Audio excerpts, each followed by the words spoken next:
দিন ছিল বোনের জন্মদিন। এখানে পুচুকে নিয়ে চলে আসি কেক নিয়ে বোনের বাড়িতে। প্রথমে আমরা লাঞ্চটা কমপ্লিট করে ফেলি। লাঞ্চ কমপ্লিট করার পর এখানে রনি আস্তে আস্তে সাজানোটা শুরু করে দেয়। শুরুও কিন্তু হাতে হাত লাগাচ্ছিল। দেন তারপর কিন্তু এখানে চলে আসে সুব্রত।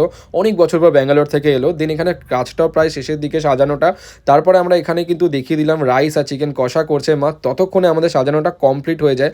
পুরো বাড়িটা ঘুরিয়ে দেখাতে না দেখাতেই গিয়ে দেখি ছাদে বসে সবাই গল্প করছে। এসেই দেখি বোন কিন্তু রেডি হয়ে গেছে পুরোটাই। কেমন লাগছে বোনকে অবশ্যই কমেন্ট করে জানিও।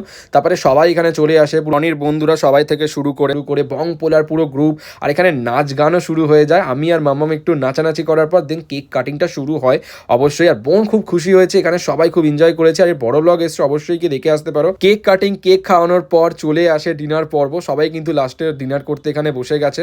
সবাই মিলে এক এক করে বসে গেছে। খাবারটা কেমন হয়েছিল সবার থেকে রিভিউ নিচ্ছিলাম। তো এই ভিডিওটা এতটাই, এর বড় ব্লগ এসছে, অবশ্যই কি দেখে আসতে পারো। আর এই ব্লগটা ভালো লাগলে অবশ্যই লাইক, কমেন্ট, শেয়ার আর সাবস্ক্রাইব। দেখা হচ্ছে পরে।